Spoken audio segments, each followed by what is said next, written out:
ಪರಮಾತ್ಮನೂ ಕೋಪವನ್ನು ಪ್ರಕಟ ಮಾಡ್ತಾನಂತೆ.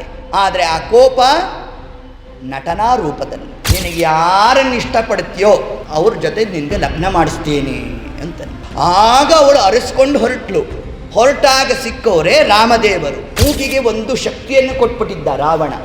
ಎಲ್ಲಿ ಮನುಷ್ಯರಿದ್ರೂ ಕೂಡ ಅವರ ವಾಸನೆ ಬಡಿಬೇಕು, ಅದೊಂದು ಶಕ್ತಿ ಕೊಟ್ಟು. ಎಷ್ಟು ಸೂಕ್ಷ್ಮವಾಗಿ ಮಾತಾಡಿದ್ರು ಕಿವಿ ಕೇಳಿಸ್ಬೇಕು. ಅದಕ್ಕೇನು ಮಾಡಿದ್ರು, ಇನ್ನು ಮುಂದೆ ಯಾರಿಗೂ ಹೋಗಿ ಈ ಥರ ನೀನು ದುಃಖವನ್ನು ಕೊಡಬಾರ್ದು ಅಂತ ಕಿವಿ ಮೂಗನ್ನು ಕತ್ತರಿಸ್ಬಿಟ್ಟು. ಸೀತಾದೇವಿ ಏನು ಚಂದ ಇದ್ದಾಳೆ ರಾವಣ, ನೀನು ಅವಳನ್ನು ಪಡಿಲಿಲ್ಲ ಅಂದರೆ ನಿನ್ನ ಜನ್ಮನೇ ವ್ಯರ್ಥ ಅಂತನ್ಬಿಟ್ಟು.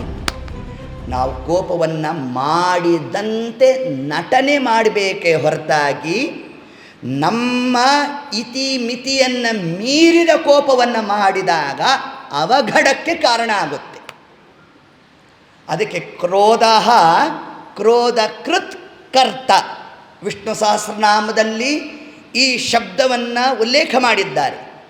ಪರಮಾತ್ಮನೂ ಕೋಪವನ್ನು ಪ್ರಕಟ ಮಾಡ್ತಾನಂತೆ, ಆದರೆ ಆ ಕೋಪ ನಟನಾ ರೂಪದಲ್ಲಿ ಹೊರತಾಗಿ ನಮ್ಮ ರಾವಣನಿಗೆ ಕೋಪ ಬಂದರೆ ಏನು ಮಾಡ್ತಿದ್ದ? ಯುದ್ಧ ಭೂಮಿಯಲ್ಲಿ ಭಾರೀ ಪರಾಕ್ರಮಿ, ಎದುರಿಗೆ ಯಾರು ಬಂದರು ಅನ್ನೋ ಪರಿವೇನೇ ಇರ್ತಾರಲಿಲ್ವಂತೆ.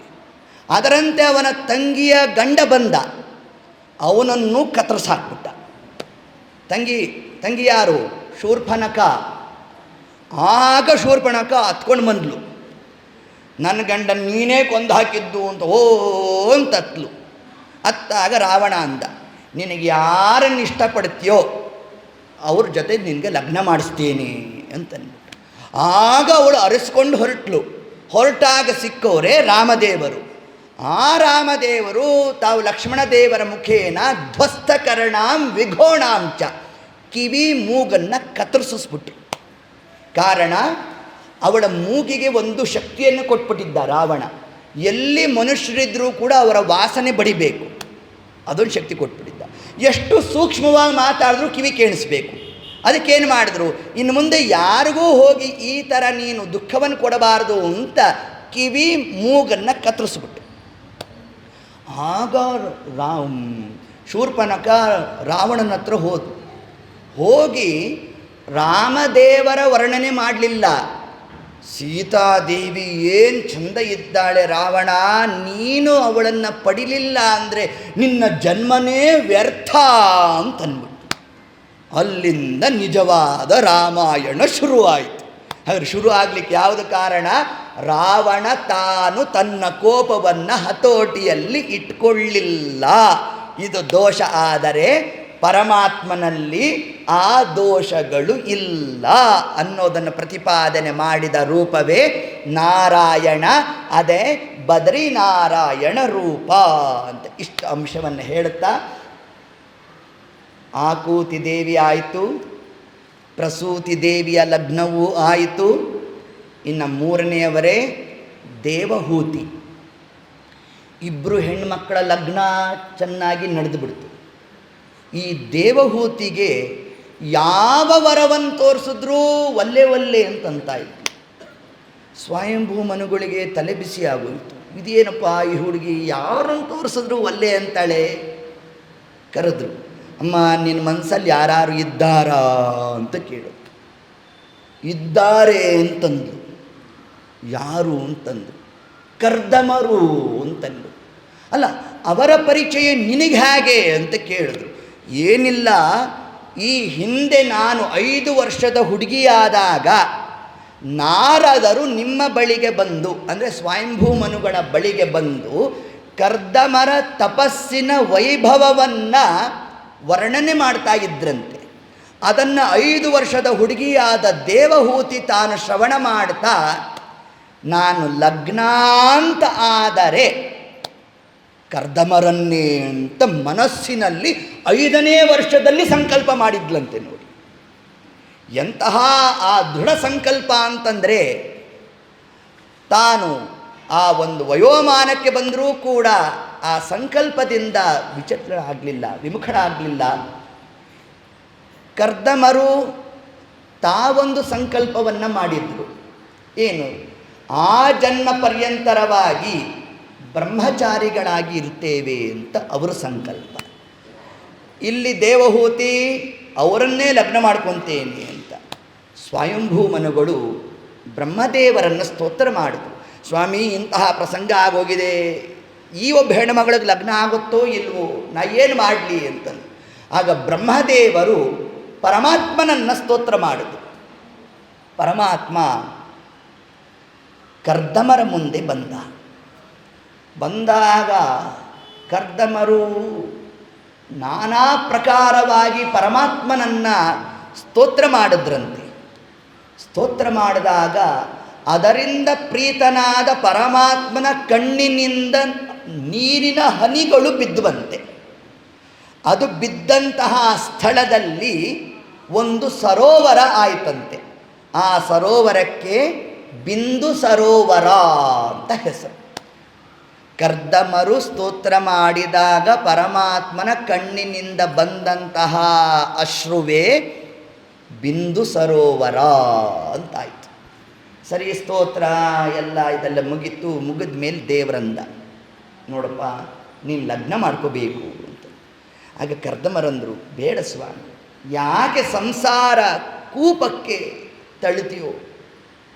ಬ್ರಹ್ಮಚರ್ಯದಲ್ಲಿದ್ದು ಸಾಧನಾ ವಿಶೇಷ ನಡೀತದಪ್ಪ, ಸರ್ವಥಾ ಬೇಡ ಸ್ವಾಮಿ ಅಂತ ಕರ್ದಮರು ಬಂದರೆ ಆಗ ಪರಮಾತ್ಮ ಅಂದ, ಎಲ್ಲರ ಸಾಧನೆ ಏಕಪ್ರಕಾರ ಅಲ್ಲಪ್ಪ, ಒಬ್ಬೊಬ್ಬರ ಸಾಧನೆ ಒಂದೊಂದು ಕ್ರಮದಲ್ಲಿ ನಡೀತದೋ.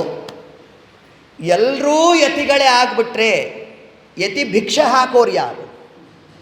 ಹೌದು ಇಲ್ಲ? ಯಾಕೆ ಯತಿಗಳಿಗೆ ಸನ್ಯಾಸಿಗಳು ಅಗ್ನಿಸ್ಪರ್ಶ ಮಾಡಬಾರ್ದು.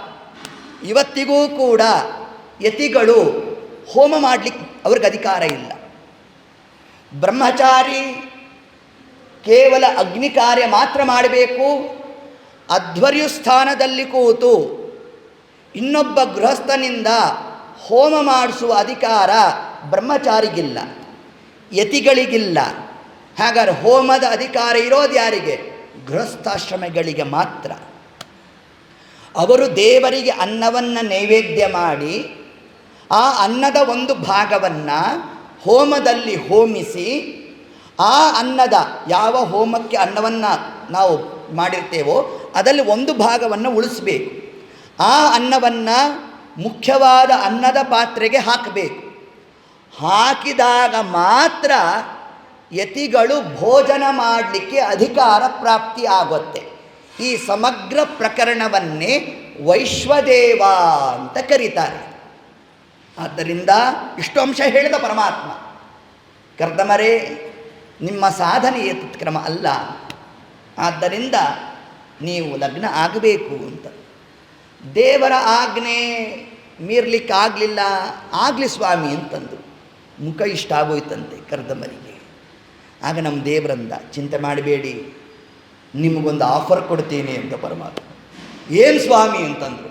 ನಾನೇ ಮಗನಾಗಿ ಬರ್ತೇನೋ ಅಂದ್ಬಿಟ್ಟ ಪರಮಾತ್ಮ. ಸ್ವಾಮಿ, ನಾನು ಇಷ್ಟು ಮಾಡ್ತಿರೋದೇ ನೀನು ನನ್ನವನಾಗಬೇಕು ಅಂತ. ನೀನು ನನ್ನವನಾಗ್ತೀನಿ ಅಂತಂದರೆ ಒಂದು ಯಾಕೋ 2 ಲಗ್ನ ಆಗ್ತೀನಿ. ಬೇಡಪ್ಪ, ಒಂದು ಯಾಕೆ ಸಾಕು ಅಂತ ಪರಮಾತ್ಮ. ಹೀಗೆ ಏತತ್ಕ್ರಮದಲ್ಲಿ ಅಷ್ಟೊತ್ತಿಗೆ ಬ್ರಹ್ಮದೇವರು ಸ್ವಯಂಭೂ ಮನುಗಳನ್ನು ಕರ್ಕೊಂಡು ಯಾರು ನಮ್ಮ ದೇವಹೂತಿ ಜೊತೆಗೆ ಬರೋಣ ಬಂದಾಗ ಸ್ವಯಂಭೂ ಮನುಗಳು ಕರ್ದಮರನ್ನು ಸ್ತೋತ್ರಾದಿಗಳನ್ನು ನಡೆಸ್ತಾ, ಸ್ವಾಮಿ ನಮ್ಮ ಕನ್ಯಾಮಣಿ ಇದ್ದಾಳೆ, ಇವಳಂತ ಬರೆಸಿ ಲಗ್ನಾದಿಗಳನ್ನು ಮಾಡ್ತಾ ಅನುಗ್ರಹ ಮಾಡಬೇಕು ಅಂತಂದು. ಕರ್ದಮರು ಏನಂದ್ರೆ ಆ ಕಾಲಕ್ಕೆ, ಲಗ್ನ ಮಾಡ್ಕೊತೇನೆ, ಯಾವಾಗ ಸನ್ಯಾಸ ತಗೊತೇನೋ ಗೊತ್ತಿಲ್ಲ ಅಂತಂದು.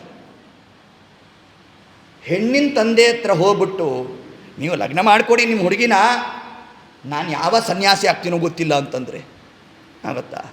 ವೈದಿಕ ಬ್ರಾಹ್ಮಣರಿಗೆ ಹೆಣ್ಣು ಕೊಡೋಲ್ಲ, ಇನ್ನು ಸನ್ಯಾಸಿ ಆಗ್ಬಿಡ್ತೀನಿ ಅಂತಂದ್ರೆ ಏನು ಕಥಾ? ಹೀಗೆಲ್ಲ ಇದ್ದಾಗ ದೇವಹೂತಿ ಕಡೆ ನೋಡಿದ್ರು. ಯಾರು?